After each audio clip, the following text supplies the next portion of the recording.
Mm. Come on in, everybody. We see you out there. It's Friday morning. Holy crap. This is the last podcast for February 2026. Yeah, scary, isn't it? Oh, no. I'll have you know I survived my accountant. It took a couple of days.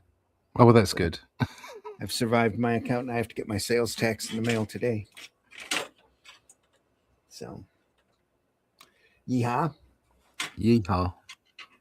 Just before the storm's not going to get here until Tuesday or Wednesday anyway. 2 to 3 inches of snow. Oh, dear. More inches of snow, I should say. Anyway, Michigan, what can you say? Come on in, folks. We're here. We're semi-awake. I've got coffee. I've got a great book. I've got Russ here. We're going to enjoy this graphic novel. So I'm your host, Randy Zimmerman. I suppose we should run the opening first, though. Yeah. Let's run the opening, and then we'll get into introductions.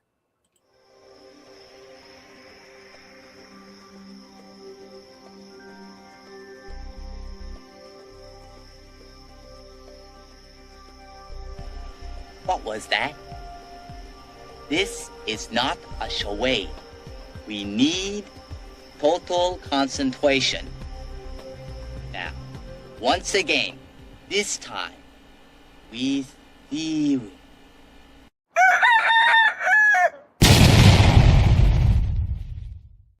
My nipples are always hard. But anyway, here we go.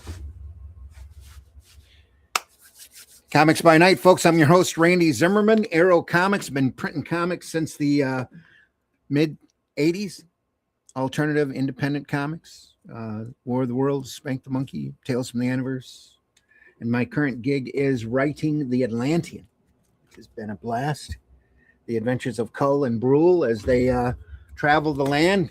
Great sword and sorcery stories. Been a lot of fun to write. Russ here has been drawing them, and they've been coming out really good. The fourth issue of which, there we are. Fourth issue of which should be campaigned here in a week or so. Yeah. Aiming for the 9th of March, which is start of the second week of March, and we should roll on for 6 weeks. Right. The book should be finished before the end of the campaign. So there you go. That's the current schedule, though. Anyway, It's so close now. It's not. It's just a couple of weeks away.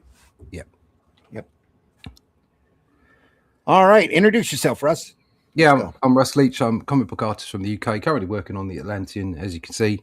And it's the latest page thing. Page of ink work. Traditional ink work. If you like that kind of stuff, if you like sword and sorcery, if you like traditional work, check it out. Go to russleach.com and sign up for the email list, and we'll let you know when the campaign is ready, when the books are available, where you can get them, because they're going to be in all kinds of places after the campaign. Worth checking out. So russleach.com, sign up for that email list. All right. Excellent. Today we are going to be looking at RIO. Yeehaw! Yeehaw. Brought to us by the great Doug Wildey, creator of Jonny Quest. Will there be any moving lips? No moving lips. No moving lips. Not even any filmed lips moving on the screen like Space Angel. No. Yeah, no moving lips. You ever watch Jonny Quest? No, I think it was a little bit before my time. It might have been, but it's always in reruns. Yeah, I don't think. I think it may have played in the UK, but I didn't get to see it. So. It's 26 episodes. It's literally a touchstone for television animation. Some of the best and greatest came through there. Hanna-Barbera Studios. Alex Toth come in towards the end and did a lot of design work. Doug Wildey here designed the initial characters. Very good. Big Western fan. Go ahead. As Glenn was saying, you can see there's a heavy reference, a photographic reference, even on that front cover, I think. Yeah. But the way that it's been done and the color palette is just fabulous. I really enjoy this book. Yeah. And I was lucky enough to sit next to Doug at a con one time, get his autograph. look at Marvel there doing a graphic novel of a cowboy. Yeah, I mean, back when Marvel were actually doing stuff, you know, They were doing actual art books back then, especially with their graphic yeah. novel line. I mean, yeah, I mean that's the same graphic novel line that with Death of Captain Marvel, yeah, and it's the oversized stuff, isn't it? Yeah. Yeah, so I It's like magazine size. Yeah. Bloody Choices, Wolverine, the Silver Surfer, Judgment Day, Conan the Rogue. Also, there's a couple of others, like say the Captain Marvel one as well. They all had that format, that like magazine size format, and they weren't particularly thick books. Absolutely gorgeous, and Marvel were just producing fantastic stuff then. It's like a European album. Yeah, I think late they 80s. were going for. Yeah, magazine format, pretty much only with a square binding. Yeah, absolutely gorgeous. It's up closer. It looks like 1990. It might be there. It might be around that time. Let's have a look at the ones I've got. See what dates I've got on those. 91. Art features, copyright. Strip art features. I'm looking for a graphic novel number, and I'm not seeing it here. It's past the time when they were numbering them. They were doing a lot of art books then. That's the about the same time period as those Mobius books that we were looking at. This is 91. And this is really an odd duck. We looked at Raven Banner as well, a fantasy book by Charles Hess. Yeah, that was in that same format. Oh, what was that one with with Incredible Hulk and Hulk and Thing? And the Thing? Yeah, I've got that one as well. Yeah, that was Bernie Wrightson. Yeah, beautiful. But that was in the same format as well, wasn't it? Yeah, it was. Yeah, just I would have stuff they were doing. I would have really have loved to have seen his version of The Shadow in a full book. He did an ad for DC when DC first got the rights, and they gave it to Kaluta, and Kaluta couldn't keep deadline very well, but he did beautiful work. We've looked at those shadows, Night of the Ninja, and that in the past here. Anyway, Doug must have approached them, said, "I got a book," and they says, "Well, we'll print it." Yeah, let's print it. Danny Fingeroth was the editor at this point. Oh, look at that! That's really lovely. That's really lovely. He starts out doing panel borders here and then drops them really quick.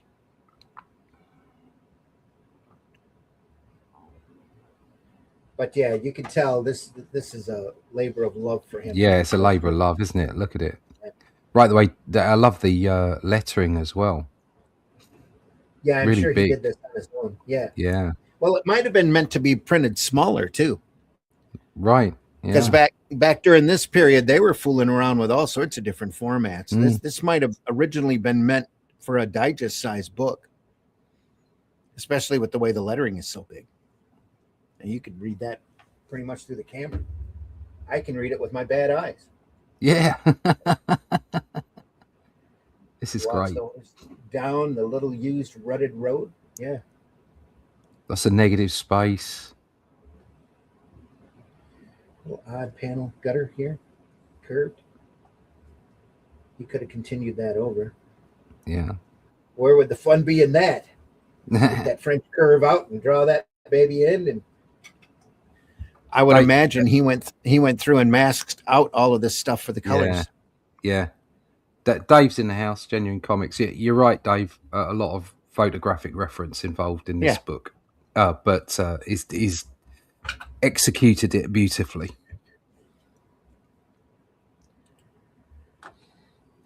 Marvy's in the house. Marvy says, "Good morning. I grew up with Zagor and Tex Willer.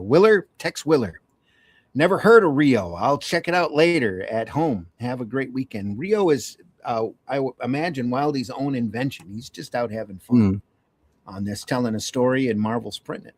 Good morning, gents. As far as I know, there was never a first Rio, and there might have been. I'm just not aware of it. Dave in the house, like you said, he says, this is a Marvel publication. Imagine them having continued to diversify their genres. Absolutely. Now, much more interesting. How much more interesting the comic book landscape would look right now? Well, Dave, during this period, Diamond was becoming the exclusive distributor. The direct market was booming, and Diamond was getting a wedge in on exclusives. And Diamond was going around, and I know this for a fact, telling everybody that superheroes sell. That's what they want to move in. Retailers move superheroes, don't do westerns or passe. Romance is passe. Do superheroes. I think, and without sounding offensive to my American colleagues, friends, and cousins, the way the American comic book industry went was very American. I mean, it was the bucks. Do you know what I mean? It was it was about the money. It went the Wall Street way. It went the executive way. It was like, what can we sell? What can we sell? What can we sell? And at this point in time, the comic book industry in America was almost going to flourish into a European industry.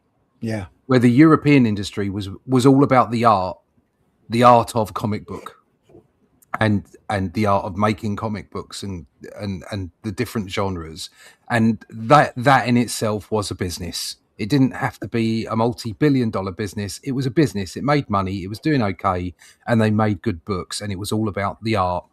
Or the art of comic book. And we were getting close here. Marvel were getting really, really close at the end of the 80s, and DC as well. And there was some and there was some absolutely stellar stuff going on. It just all got funneled into the money making machine, and it ruined it. You could have had a beautiful, flourishing industry of comic books. Lasting till now in the same way that manga is, in the same way that European comic books are, but no, it got knuckle dusted. Like you said, due to greed. This is 1990 when this was copywritten. I imagine that's when it was printed. This is about 4 years into the Image era. So Marvel is really being bold here, printing another genre than superheroes.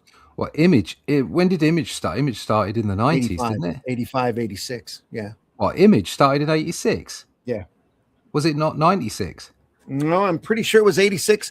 I'll check Wikipedia, but I seem to remember I did a Chicago con when Youngblood 1 first came out, and it was just as Aniverse was coming out. Really? Oh, right. Yeah. Okay, I thought it was in the 90s. Because the big thing for Image Comics was founded on February 1st, 1992.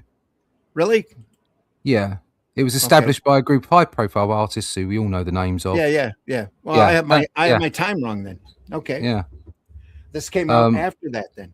Yeah. Well, no, this came out just before that. I'm sorry. This is 91, isn't it? This is 91. Yep. So, Marvel were being arty and saying, like, okay, let's make some great work. And then Image turned up, and I'll be honest, I love Jim Lee. Okay, I actually prefer his original X-Men work than the stuff that he does now. Yeah, personally, I find it grittier and more fun to read. I think Jim Lee has become the Jim Leeest of Jim Lees. He's become almost his work is almost a caricature of Jim Lee work. Of himself. Yeah. That's not to say it isn't still beautifully skillful and great. It is, but it's just, I think it's too slick for me. I like it the way it was. So I was a big fan of that kind of work. When I spoke to Marvel in 95, my offer was based on the fact that I was cloning Jim Lee at the time. Yeah. So I was in there with all the rest of him. I was taken away by the fact that this was new and fresh, and and didn't really understand the dynamics of what was going on underneath it all. But looking back now, I can happily sort of dismiss a large portion of what was going on in the 90s. Happily dismiss it creatively. That's not to say all of it, because there was some superb stuff. I still have some Cyberforce, Silvestri from the time. like I say, Lee. There was like Manola came up around that time as well. So there was some greats that came out of it, some absolute stellar stuff. But the vast majority of the comics, I think, were just a bit crap. They were just really bombastic. And you can understand the energy. It's like it's the same argument with Liefeld, isn't it? Yeah, he can't draw feet, but he was a bombastic artist, and he's made his way. And good on him, you know. And he's exciting, and that's something that we all agree on: is that comics need to be cool. But artistically, you can look back and think that really ruined the industry. Absolutely. When I was during this period, I was printing alternative and independent comics. And Arrow Comics first started up in '85. And I watched the market go from this beautifully diverse, ingenious, mostly the black and white and alternative market was really breaking ground, doing some phenomenal things. And I keep meaning to pull some of those books up that aren't around anymore just to show folks how great that period was for alternative and independent comics. And then Image happened. And then all of the retailers invested in Image, and they stopped investing in the black and white books, and the black and white books slowly faded away. And that's not saying that it wasn't some of the black and white market's fault, because we had publishers out there printing really substandard black and white content that was eating a lot of retailer money. And then this content comes out from Image that's all guys in spandex costumes and that, and they decided to stop looking for the next Turtle, Ninja Turtle, and start looking for the next Youngblood or the next that's right. Yeah. And it was very flashy. That whole black and white market just dried up really quick. And but you know, that's rough decade. It was rough, but it cut down the creativity of the whole industry. It reduced it, no doubt, and the whole thing of indies as well. I mean, suggesting that companies like Image or Dark Horse or IDW are in some way indies. Okay, they're not the size of Marvel and DC, but they're still huge compared to real independent comics. And that kind of did it as well. It's like the real indies were just thrown out because now we have a glossy version of the indies that we can call Image, an independent, book publisher. It didn't do the American industry any favors. Well, even from an artistic perspective. Yeah, even after Image realized their mistake, and they did, and they started publishing oddball, alternative, and independent comics, it was too little, too late. Yeah, and the way that the Image structure was made, Image never lost any money on any book that they print. They never lose any money on any book that they print. It all goes back to the creator. So if the creator convinces Image to print a book, the creator is responsible for all the overhead. Yeah. And a fee to Image for allowing them to have that logo in the corner. And then everything else, or not everything else, but I think a large percentage goes back to the creator. But getting to that profit margin has always been the rough thing. So that's why you see a lot of Image books get sporadic and, miss deadlines, and especially the more unusual titles. It gets really hard to do a book when you're having to cover the bills and worry about whether or not your book's making enough money to break even.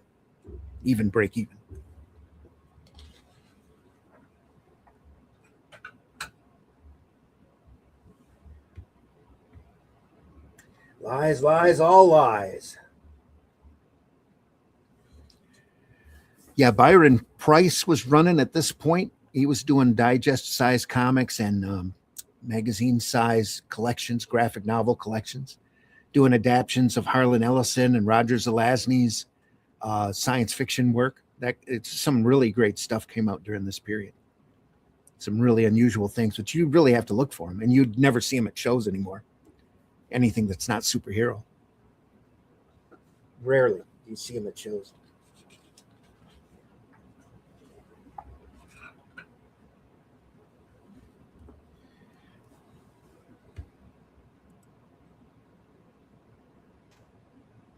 Here he's dropped all of the panel borders. He's breaking out, just having fun. I mean, he's still got gutters.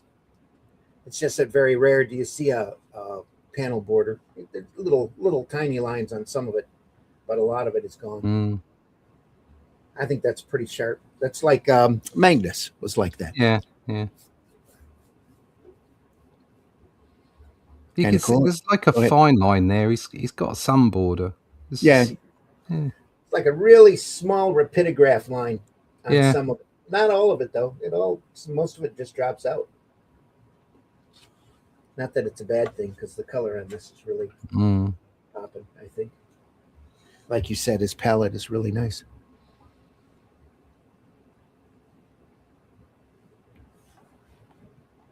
There's a little bit of I don't know. It looks like a cross between Wrightson and Kelly. Is it Shelley?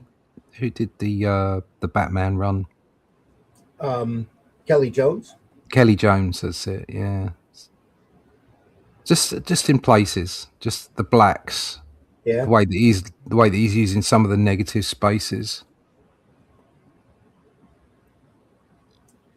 He did comic strip work for a while. I think he had a comic strip called Jason's Quest for a little bit. Right. It's nice work.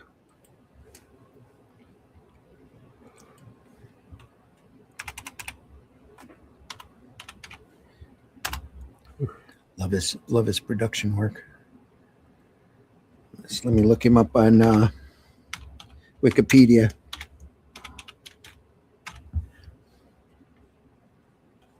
That's about the only thing that they're trustworthy for on this. Is sometimes their autobiographies are really good.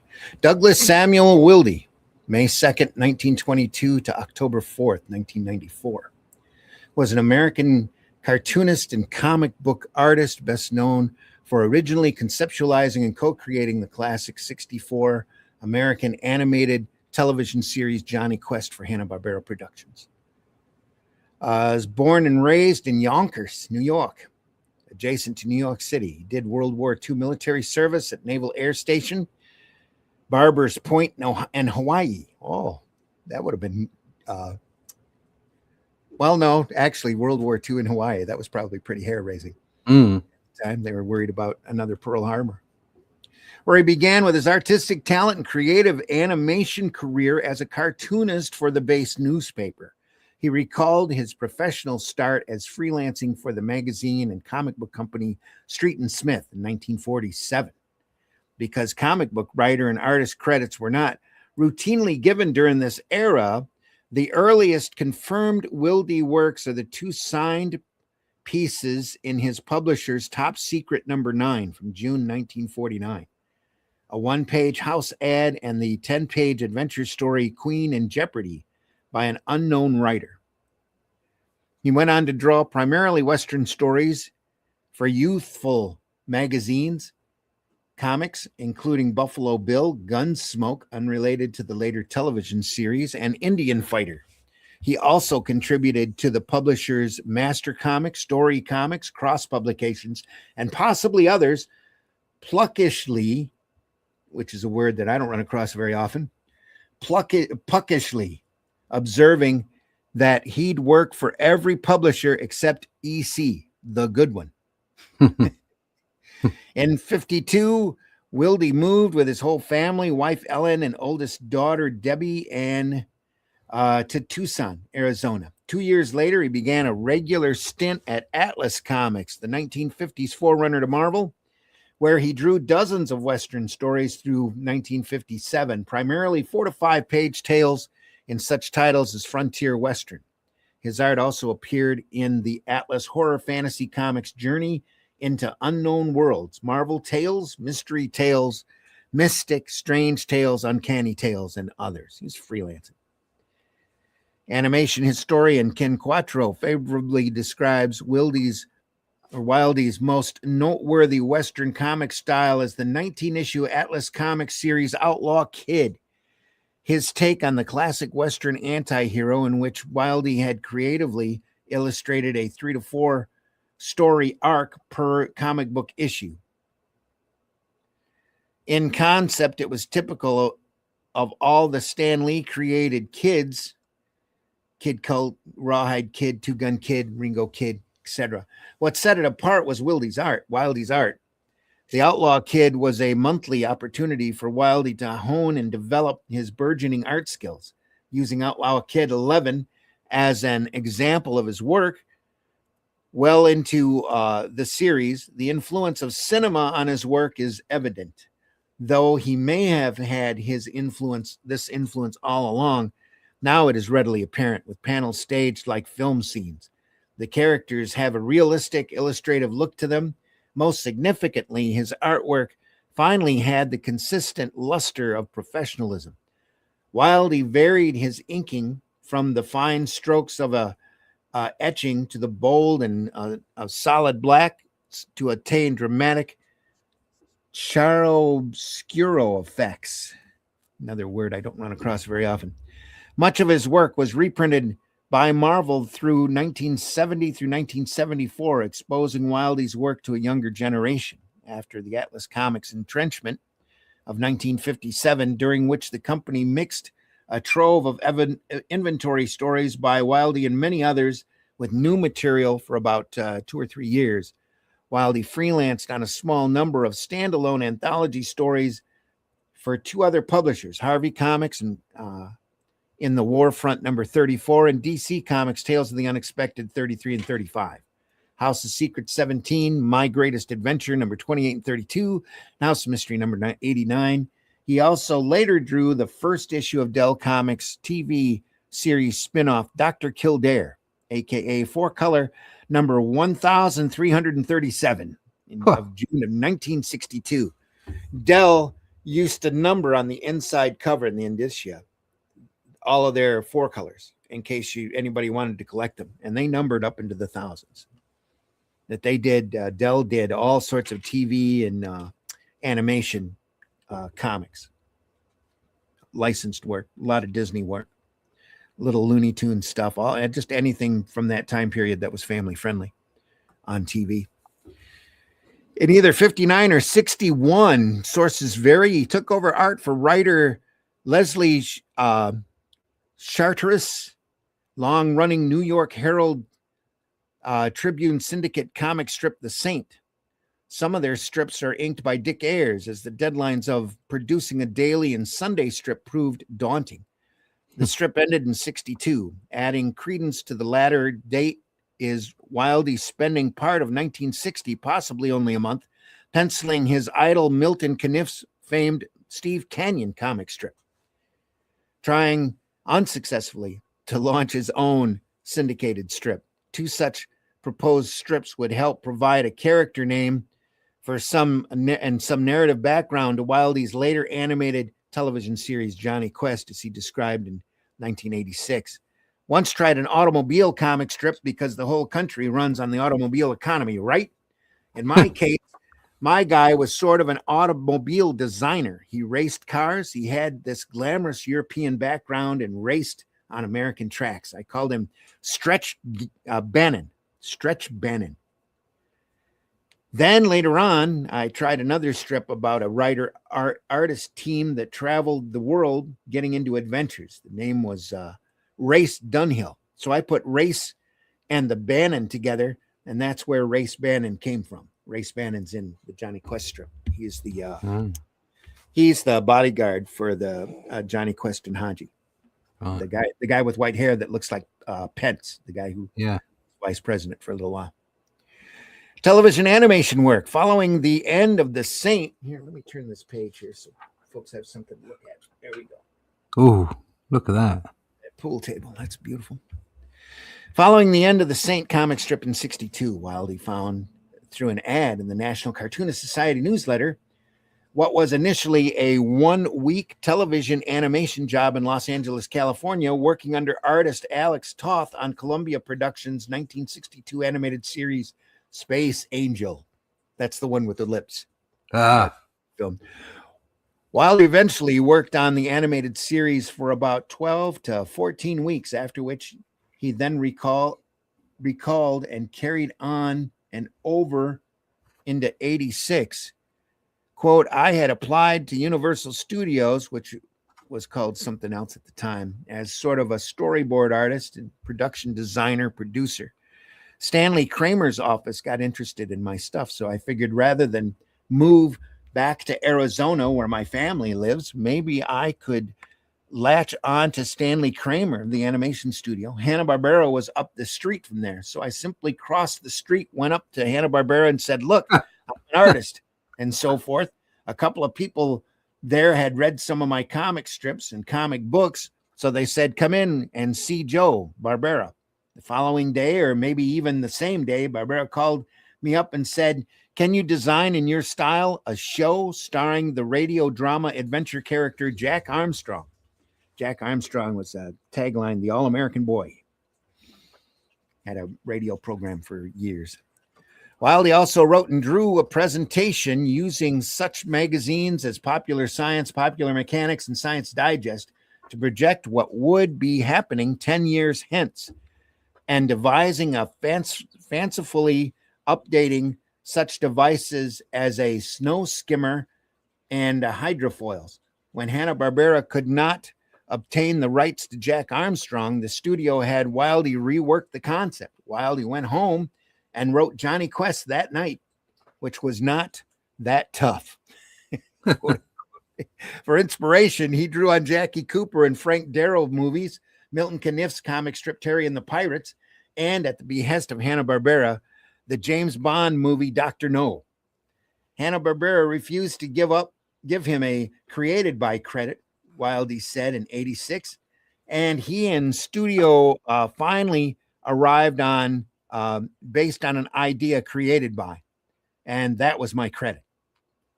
The prime time TV animated series Jonny Quest originally debuted on ABC in September 18th, 1964. It was American's comics historian Daniel Harriman then wrote Wildey's designs on Jonny Quest gave the cartoon a distinctive look with its heavy blacks, i.e. shading and shadow, and its Kniff-inspired characters.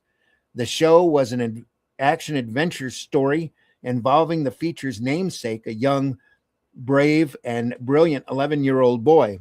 The cast of characters included Johnny's kid sidekick named Haji, Johnny's globe-trotting and brilliant scientist dad, Dr. Benton Quest, and the group's handsome bodyguard, secret agent Race Bannon, who looks as if he stepped out of the pages of Kniff's comic strip Steve Canyon.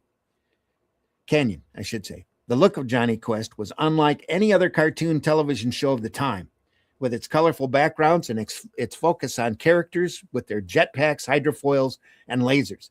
Wildey would work on other animation projects, but it was with his work on Jonny Quest that he reached his widest audience, bringing a comic book sense of design and style to television cartoons. Although Wildey did not design the more cartoonishly drawn comic relief pet dog Bandit, which was otherwise designed by animator Dick Bickenbach. There's a name. I love that name, Bickenbach. Wildey then went on to work on several other animated series, including Herculoids, Jana of the Jungle, Return to the Planet of the Apes from 1975. You ever see that cartoon? Yeah, he's done them all, hasn't he? Yeah. Let's face it, he's been everywhere. Godzilla Power Hour in 78, Mr. Oh, T, God. 83, Chuck Norris, Karate Commandos in 1986. There you go. There's a series. It must be nice to be able to walk over the street from one studio to another and go, hey, I'm an artist. Can I get a job? Yeah. That back in the day, that was the way it worked. It was. That's the way it worked. Monica's grandfather, I'm here in Flint. Flint's a big automobile shop town, or was a big automobile shop town. Monica's grandfather's always used to say that whenever the supervisor there used to piss him off, he'd just tell the supervisor off, walk across the street and work at the other plant. Got a job just by walking through the door. So that's the way it was. That's the way it was back then. Mm-hmm. Return to comics, mid-60s. Wildey's eventually returned to comic books, drawing stories for the premiere issues of Harvey Comics' Thrill-O-Rama, which didn't last very long, Unearthly Spectaculars, both October 1965 series, and Double Dare Adventures in December 1965. Most significantly, during this time, he collaborated with writer Gaylord Dubois on Gold Key Comics licensed series Tarzan, when that long-running comic, which had been reprinting stories drawn by Russ Manning, began producing new work beginning with issue number 179. The duo's work appeared through issue 187. Oh, I'm going to have to look those up. Bet those are interesting. After a short hiatus from comic books, broken only by 3 1971 stories for Skywald's black and white horror comics magazine Psycho and Nightmare, plus the haunted tank story The Armored Ark for DC Comics GI Combat 153, Wildey created the comic strip Ambler. That's what I was thinking at Jason's Quest, Ambler, which ran from 72 to 75, syndicated to newspapers by the Chicago Tribune, New York News Syndicate, and the contemporary strip chronicled the adventures of an itinerant folk musician as he wandered the country, ambled around the country, I guess, Ambler. There you are. Afterwards, Wildey then returned to comic books to do stories for Archie's horror humor anthology series Madhouse, Gold Key's Mystery Comics Digest, DC's Our Army at War, and Sergeant Rock, among other titles. Returning to his Western roots, he drew the feature Jonah Hex in DC's Weird Western Tales number 26. Should dig that up, too. And co-created with writer Larry Lieber, the feature Kid Cody Gunfighter in Atlas Seaboard Comics Western Action number 1 from February of 75. Okay. Oh, Atlas Seaboard. All right. Got it. That's Atlas Comics. That lasted maybe half a year. That was a comic company started by, I think it was Larry Lieber, Stan's brother. Started it. And they ran a bunch of monthlies. It was really a phenomenal company, Atlas Comics. Real roughneck, very violent, very hardcore for the time. I remember all of their books being like one step more violent than the Marvel and DC books. Right. Lots of crazy action going on. They did Planet of the Vampires, which was a really good continuing comic. All of their comics only lasted like 3 or 4 issues apiece, but they were all very solid. And at that point, the Atlas brought in all of this group of new talent, like Terry Austin and Pat Broderick, Klaus Janson, all started with Atlas. Wildey died of a congenital heart failure in Las Vegas, Nevada, October 4th, 1994. He was around 72 years old at the time of his death. He was surrounded by numerous family members and working colleagues by his side.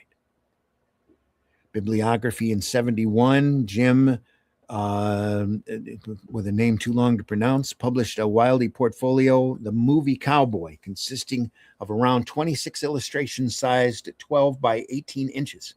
Said historian Quattro, Wildey had shifted seamlessly between pen and brush, from the finest pen strokes imaginable to the soft nuances of wash, from the monumental close-up of a grizzled Martin Landau to the sunny sweetness of 2 women waiting for a stagecoach.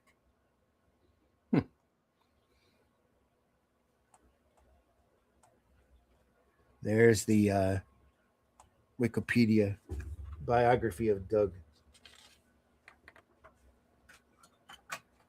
We continue on. Different, not quite black here. He's using a dark brown. Nice, lovely. Yeah.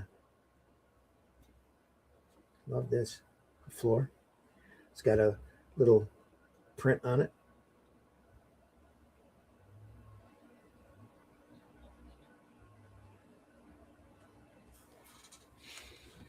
Nice stuff.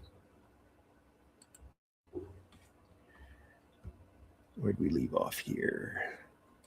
Good morning. I've been using the Comic Book Plus site as inspiration for coloring this week. Awesome, Levi. Thanks for joining us. Up above that, Levi says, I'm late, but present now. Good morning. I like the bells as a paperweight, and the art is looking Western as heck. Yeehaw. Yeah. I hear you, Levi. Thanks for joining us. Yeehaw indeed.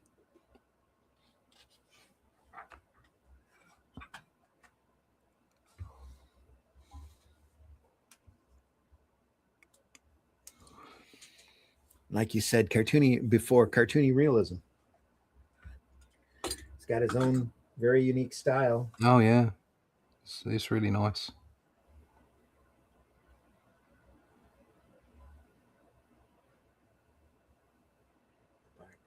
Don't start asking me questions. Don't start asking me questions, Charlie.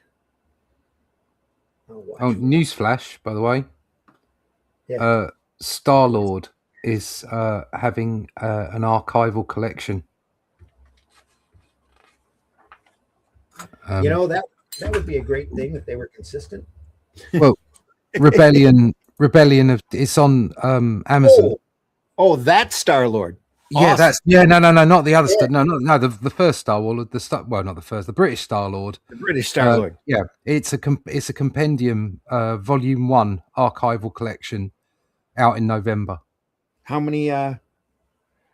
That's amazing. Actually, they had to go through and get the rights to all of that. I think it might have been easier for Star-Lord because it was separate from 2000 AD. Yeah. So I'm not sure. I'm not 100% sure of the format. I don't know if it's literally just every book back to back until it joined with 2000 AD.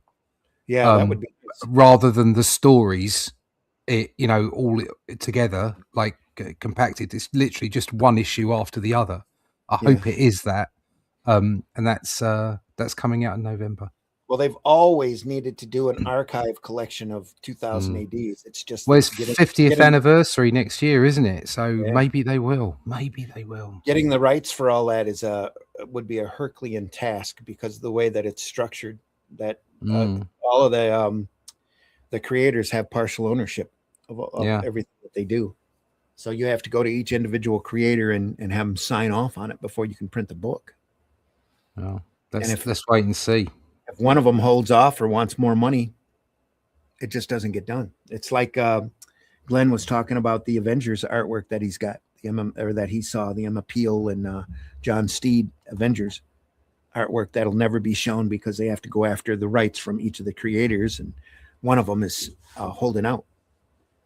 So it'll be that's amazing that they're going to reprint all of them Star-Lords. That's crazy good. We should look at those because that's got a wide variety of styles in it. They have a Planet of the Vampires type story in there too, if I remember right. What is it? Death Planet, something like that. There's a story that runs through Star-Lord called that. Yeah, I can't remember. It's something to do with the very, very violent Bermuda Triangle, isn't it? They went through the Bermuda Triangle and ended up in this place. Planet of Monsters. Planet of Monsters. Yeah, no, it was brilliant. Absolutely brilliant. Yeah, always fun. Those Star-Lords are a lot of fun to read. Glenn's in there, feeling really sick today. Oh, sorry, Glenn, man.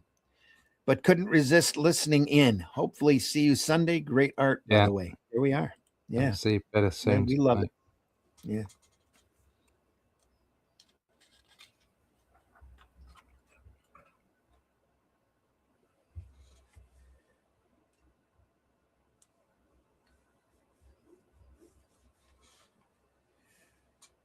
Yep. Thanks for joining us, Glenn. Appreciate you. Hit that like button. Everybody out there, hit that like button. Hit the button. Wherever you're watching us from, that just goes to help the algorithm, helps us be seen. So.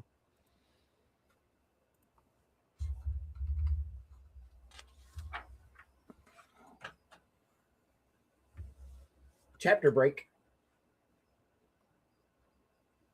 This is 23 pages to this point. I wonder if he was planning on this being a regular comic, maybe a mini series.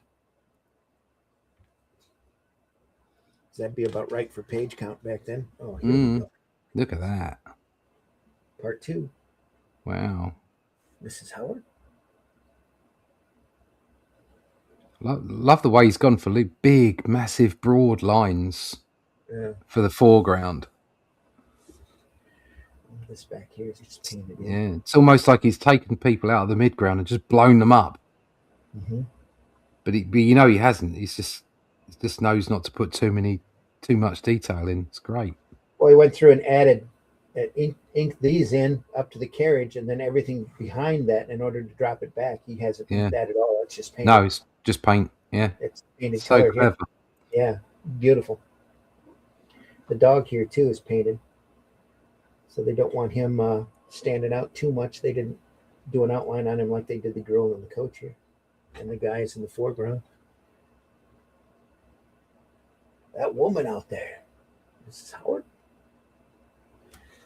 must be Mo's wife.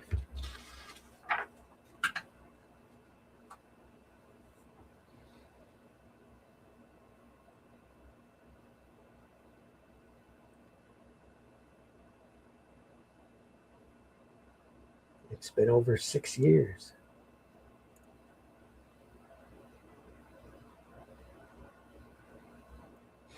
And lo and behold, she's got a 6-year-old in the stage.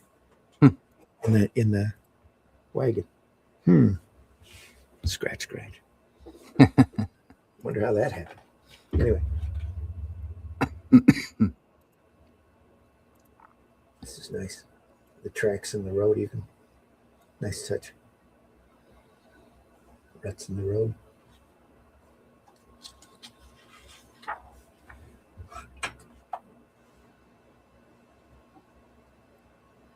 Barrel.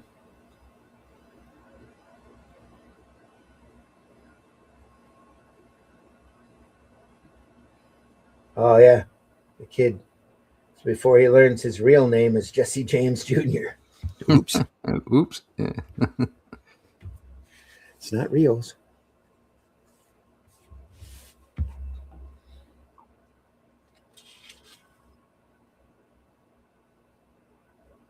Is that Michael McDonald there listening in? Could be. Here? Yamo B there. Yeah.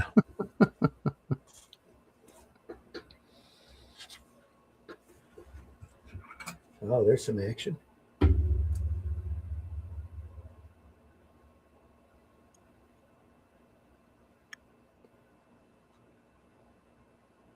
Nice shade.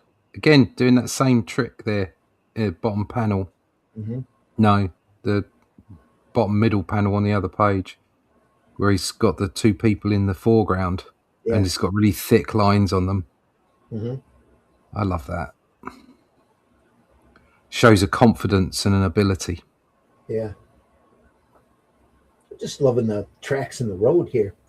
It's a nice touch. You don't see that in comics very often, I don't think. No. That's a nice action shot. Yeah. Excuse me. Just enough to get that point across. You can see his animation style coming through.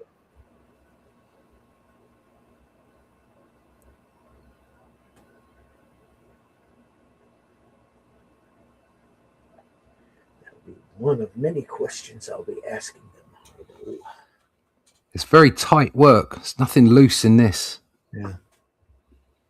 I don't mean the style. I just mean the focus of the panels and the people. It's like it's really focused. It's just so good.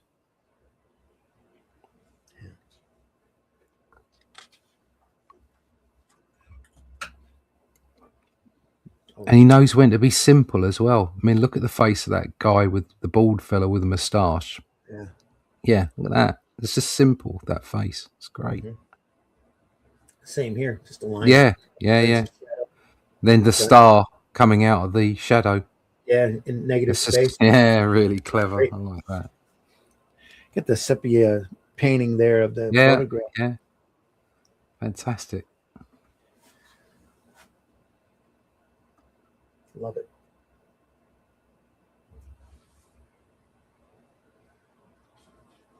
Oh, that reminds me of the guy from Jaws. Queeg, whatever his name was. Yeah, little. Yeah. Gonna need a bigger boat. Yeah. Well, no, the other one. We're gonna need more guns. Yeah.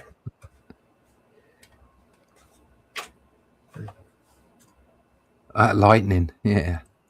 Look at that. Look at this. Yeah. The rain. Bottom right. It's a lot of line work here. Line width variance here. Just to pop it. The post and the guy standing in the foreground. Yeah. Brilliant. Here as well. He's going back to that same palette that was on the cover. little rain. It's nice. Those are all line. It's all line work here. All that rain.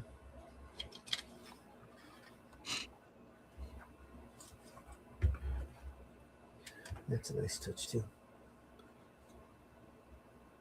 But they're underneath. It looks like they're underneath a waterfall there, or the rain's coming down torrential. Uh, Oh, look at that silhouette. You don't see a angle on a horse that like that very often.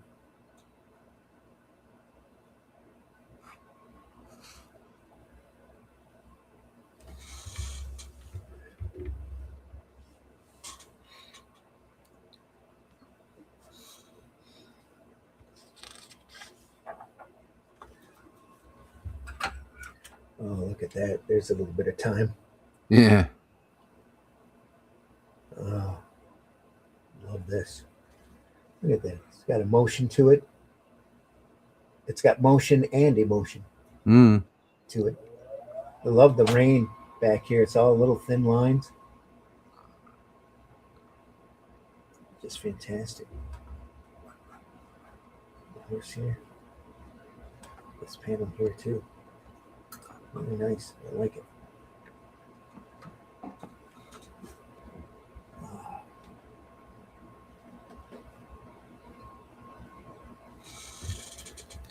Can't do a successful Western without knowing how to draw horses. No. Same with a sword and sorcery story. Yeah. Yes. There's a lot of horses.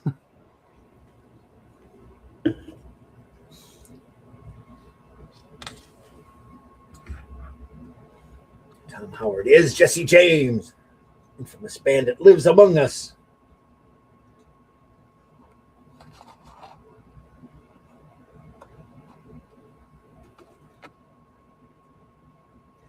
I guess there's just an incredibly thin, maybe rapidograph line here, Mm. very small on the panel borders. You went over just a little here and there too. It's got to be masking that out for the colors. So I would imagine what maybe Dr. Martin dyes some sort of watercolor on this. Yeah, I think so. Yeah. I don't know if it's Dr. Martin dyes just because of the earth tones of the palette, but I don't know. It's very punchy, isn't it? yeah, it is. Real vibrant colors too. Look at that. Love it. Yeah. Time to go home. Good to horses. Mama. Yeah.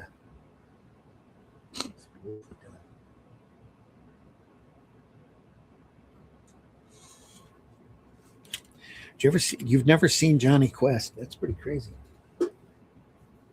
Yeah, I might have seen like pictures of it, or like a flick of it, but I've Yeah. never sat down and watched an episode. No. Oh, they are as adventurous, I would say, as Thunderbirds. Oh, right. Okay. Real easy. Just straight on adventure stuff. With a little bit of science fiction and a little bit of horror in there. They have one giant spider that comes out of a spaceship that's pretty cool. There's an invisible monster episode that's just amazing. Oh, you gotta love that. One with a large pterodactyl. That's pretty hot.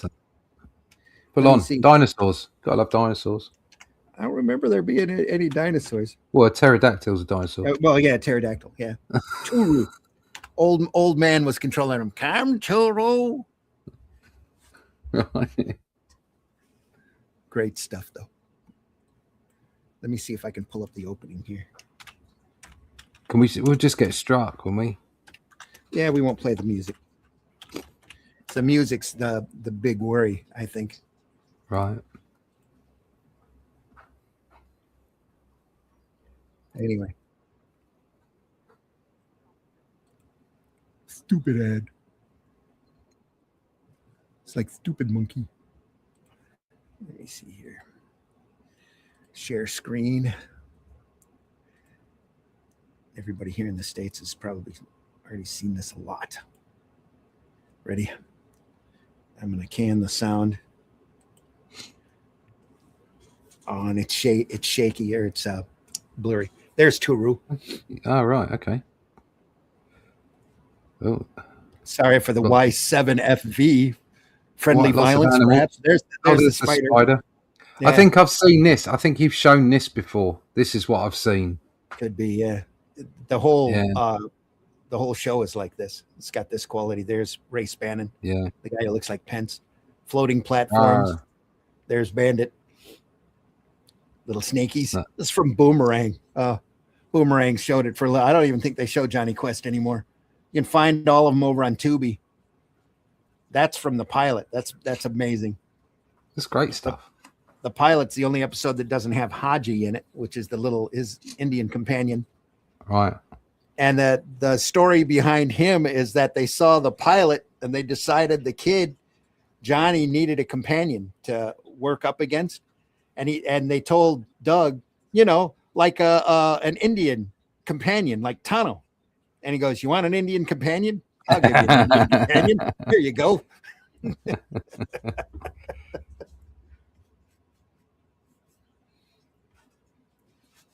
Bandit. Bork. Bandit. I love that ship too. It's just amazing. Anyway. Back to our main show. Back at the ranch. Yeah.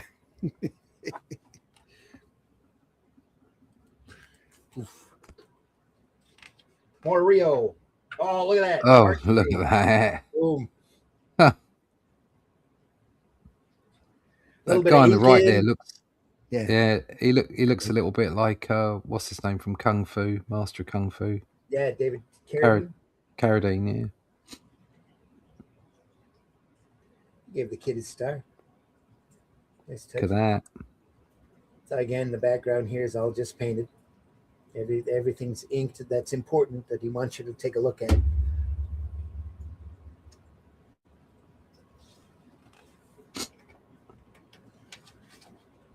I would say my only critique, if you had to critique that, is these wrinkles don't look right. They look like patches to me. Right. But there's been a few wrinkles that are a bit odd, but it's still beautiful. Great stuff.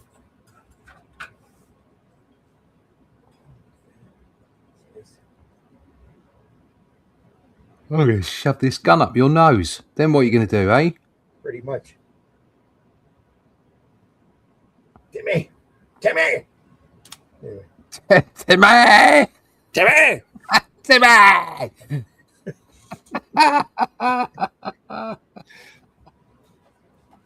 I love how like in some places it's like super realistic. Where obviously he's going from photographs and stuff. But yeah, like a pulp magazine painting almost. Yeah. And then he finds it okay to do things like this in the bottom right hand corner with the point on his nose, and that's very that's sort of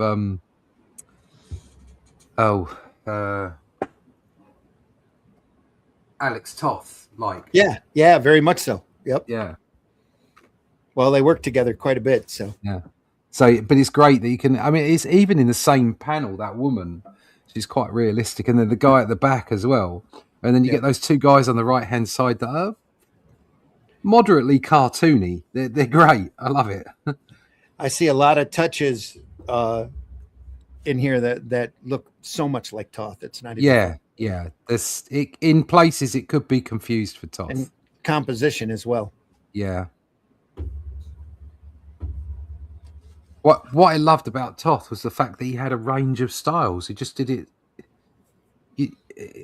But before I knew, I would have said, well, that's a different artist. It's just like he was just brilliant. Mm-hmm.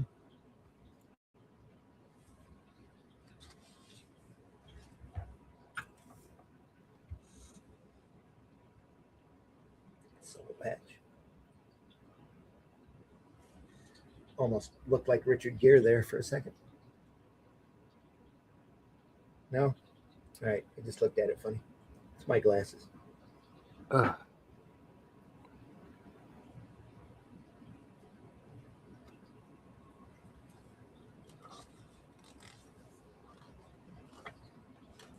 Darker color here in the foreground to drop it back. Focus your attention there. lot of over the shoulder, up the nose looks too. It's Yeah. very cinematic, especially for that time.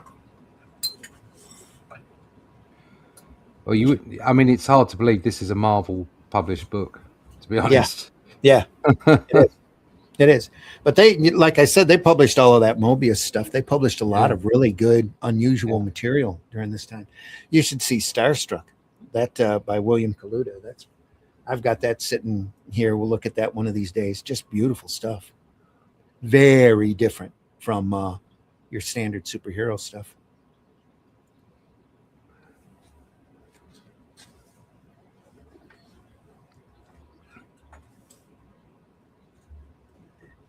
Love his palette choice here. Browns and gold. Just great.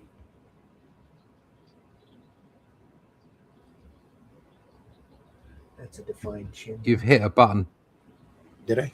Oh. Yeah. Sorry, I didn't mean to hit a button.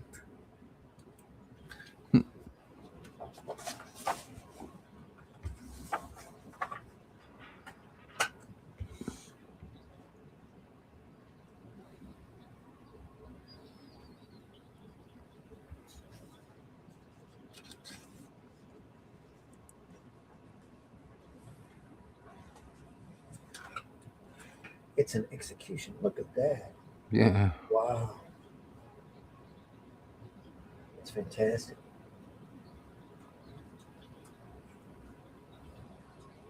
The reflection of the branches on his overcoat here. Yeah, it's lovely. Yeah, nice touch. Didn't have to do it, but it sure does add to it.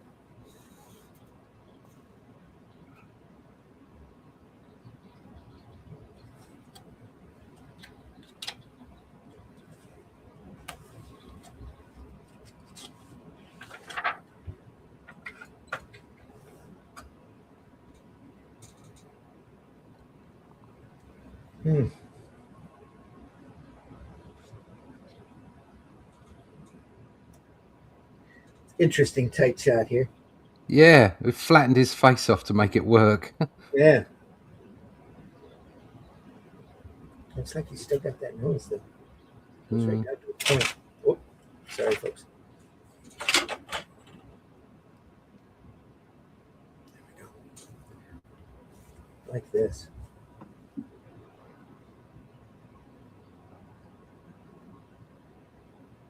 It's really working off the harsh lighting here. Yeah.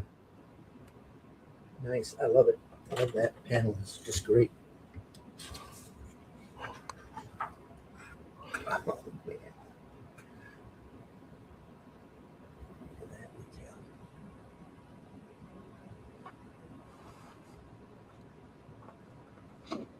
And here it is again. Almost not quite a silhouette. Expertly done. Very atmospheric. Yeah. This guy's got a dirty shirt. Bull. Back off. I saw her first. He's going to be fighting over the women.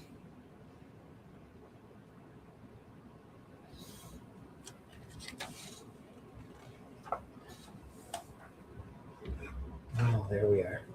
Get him. It's a fight. Yeah. It's a ruckus. Yay-ho. Oh, look at this. That's great. Yeah. So after all that time, he's got this tight camera, and then he just whips it back to show you the scene. It's great. It's like all the places where the bullets are going through. Pew, pew. It's like Remington painting there. And the inked. The barrel's got a couple of bullet holes in it. Yeah. Close call. Main Street's turned into a battleground. Where's Sheriff Webb? Still doing his farm chores, no doubt. Rebel maggots. Blue belly scum. Satisfied Reb, you got one of your ladies. Oh, I didn't mean to shoot no woman. That's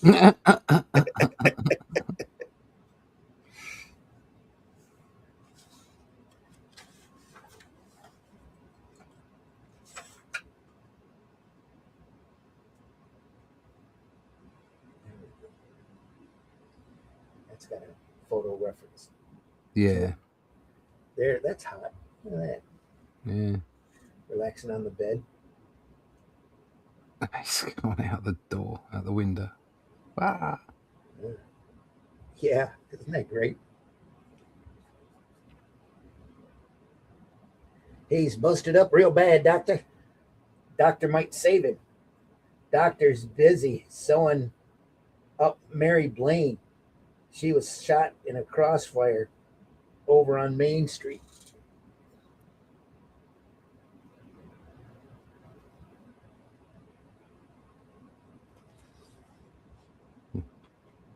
It's kind of interesting here. Kind of a smudge. Vacate the room, Pilgrim. I gotta get some sleep. So he vacates the room.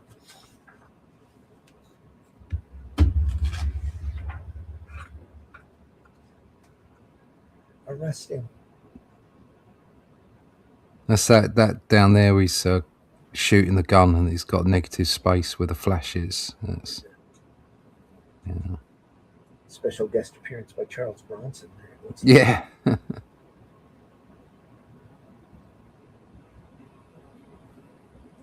Stuff your tin badge in your hat band. I'll help you out for Harlow's sake, but you'll all do exactly as I say. Understood? Rio taking command.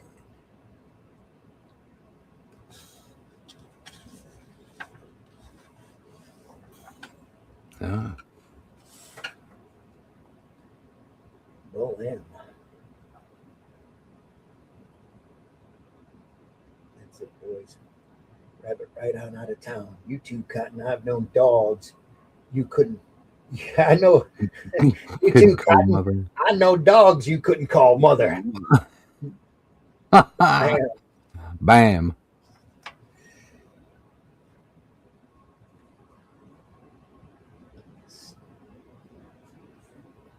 Some shovels and bury Harlow, Webb, and Cotton Dobbs. Dead bodies in the street hurt the image of clean, quiet limestone city. But we're an open town, no law. What'll we do? Lie to him. You're good at it.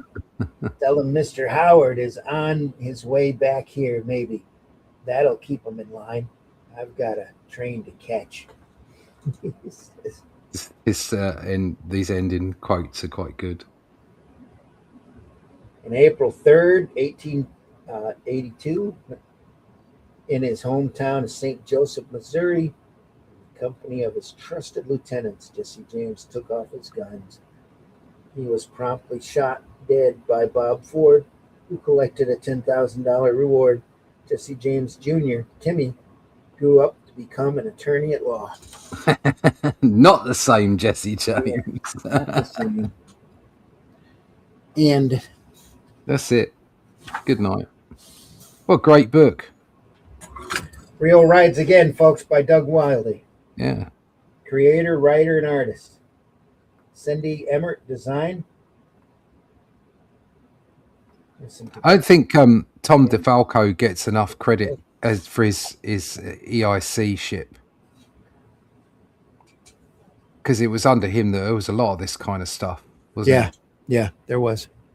And did he come in after? Is he coming after Shooter? Shooter, yeah. Did he come in after Shooter?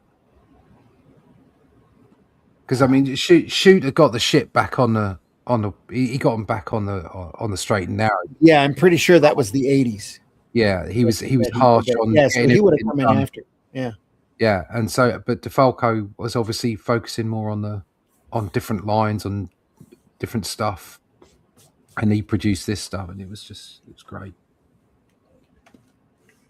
Well, it was a prime time because the direct market was wide open at this point. People were ordering a ton of stuff back in the 90s.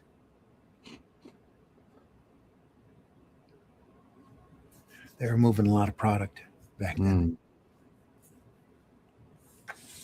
Right.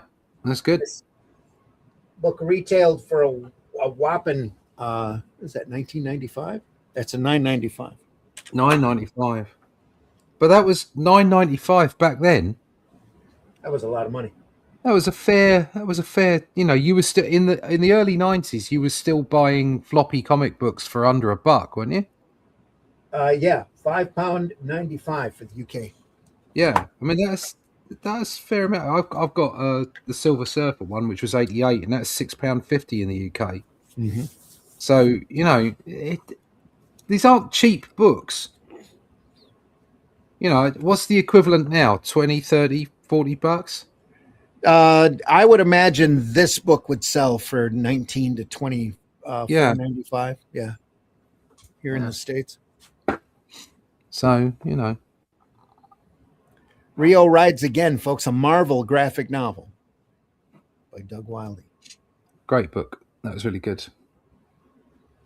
Lots of fun. We don't look at enough Westerns here, so there we are. Whew. We are early, but we went through this book pretty quick. Yeah, that's okay. We can have a short one. All right. It'll be a short one. I've got stuff to do.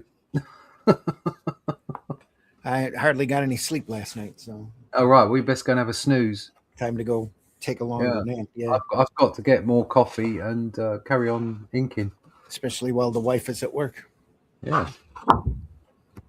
She's casual, so she gets to set her own hours. So she goes in early Sunday. There's nobody around to bother. Oh, right. So she can do work. So there you go. Ready, Russ? You want to tell folks how they can find you? Yeah. You can find me at russleach.com. Go there, sign up for the email list, and you can see stuff like this. This is like the latest inks from Talking to Horses. Latest inks from not Talking Horses, talking of horses. Talking horses. Yes. Or Talking Dogs. There you go. This is the latest pages. Yeah. There you go. Excellent. Look at that. So they're being done at the moment, and we're going to go to crowdfunding 9th of March. The book's currently being edited. The inks are the last thing to be done, and even then there's only about 30 odd pages of inks to be done, so it'll all be finished by the time we get to the end of the campaign, so it'll go straight out to print. So check us out. Go to russleach.com, sign up for the email list. Please do, folks. And I've been your host, Randy Zimmerman. We do this twice a week. Friday mornings at 5 a.m. we have Comics by Night, where we go through great sequential art. And then Sunday morning, we have Sunday Funnies that we go through the more unusual stuff about comics and comic strips. This Sunday, we're going through Dan Dare. We're continuing our look at early Dan Dare strips. This is Rogue Planet. Great painted stuff by the pilot of the future, Dan Dare. And then after that, it's probably Flash Gordon or Alley Oop. Coming up, take a great look at that stuff, folks. If you have a work or somebody out there that you want us to take a look at, something out there, some work out there you want us to take a look at, definitely drop us a line and we'll take it under consideration. Absolutely. So much great comics out there, so many great little gems to discover. So go visit your local retailer and your local convention and spend a couple hours with those comic and magazine dealers. And look at some of those boxes that might not be looked through very often. You'd be amazed at the great stuff that you're going to find. Folks, we deeply appreciate you stopping by. We know the majority of our viewership is after the fact. We appreciate you also as well. Please hit that like button, hit that love button, any kind of interaction. Leave us a comment. Any kind of interaction, no matter what platform we're on, just goes to help our algorithm and helps us get out there to be seen. And that's our biggest problem right now. We're looking through all of this great stuff, and there's not enough people looking at it with us. Later, fellas. Hope you have a great day. Thanks, PBR. Thanks for being here. Appreciate you very much. Hey. He was in earlier up there. Yep. Levi says, thank you for another fun show full of infotainment. Yep. Like infotainment. It's the future. And again, Levi, you're welcome on here whenever you want to come on. They're all, we've got a group on Facebook. If you're a professional and you want to comment on this stuff along with us, I invite you to drop me a line. You can get a hold of me on Facebook, and we'll see what we can do. All right. I think that's it, folks. We'll see you all Sunday with the great Dan Dare. And we'll go from there. Have yourself a really great weekend. Be safe. Be careful. Read comics. Share your love of comics, not your trolling and your hatred. Those social platforms out there can be real antisocial. Trolling doesn't do you much good. Gives you a small dopamine hit. And then afterwards, you feel like an idiot for being so mean.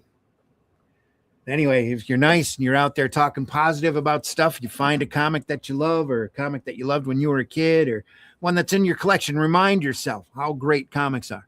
Don't be afraid to do that. Lose yourself for a few minutes in another world. So that's what sequential art is all about. Again, folks, thanks again for stopping by. We appreciate you very, very much, and we hope that you'll do it again. We'll see you soon. That's for Danya. Take care, everybody.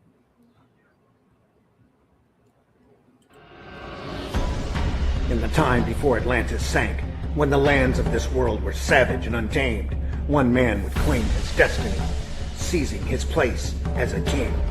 After defending his throne and learning the devastating truth of the Serpent Kingdom and its deadly cults, King Kull in his right hand ruled the Spear Slayer, make a solemn vow to hunt down and destroy the hidden empire of these serpent demons.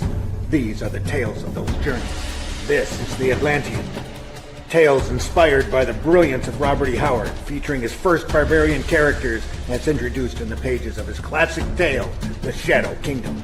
Each volume contains beautifully painted covers and around 50 pages of original black and white art and story, featuring classic sword and sorcery adventures you don't want to miss. Join us on these epic adventures and sign up now for news with the email list at russleach.com. Bring your axe and prepare for battle. So this is the divine intervention. You could become a spiritual guru on your own, but you just have to tie your shoes, and you just have to know how to eat burritos backwards. Joke's on you, bitch. I love this shit. Hi, y'all. It's time for Appalachian Word of the Day. The word of the day is asphalt. Well, we wouldn't have been late to the convention, but it's your asphalt for not getting up in time. Hi, would you like some headphones? Absolutely, but how did you know my name was Phones?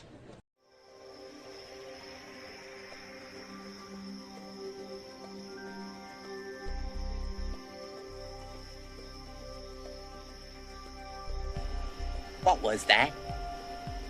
This is not a charade. We need total concentration. Now, once again, this time, with theory.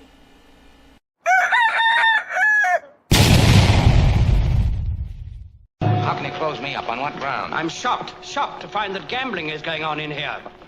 You're winning, sir. Oh, thank you very much. Everybody out at once. Taste the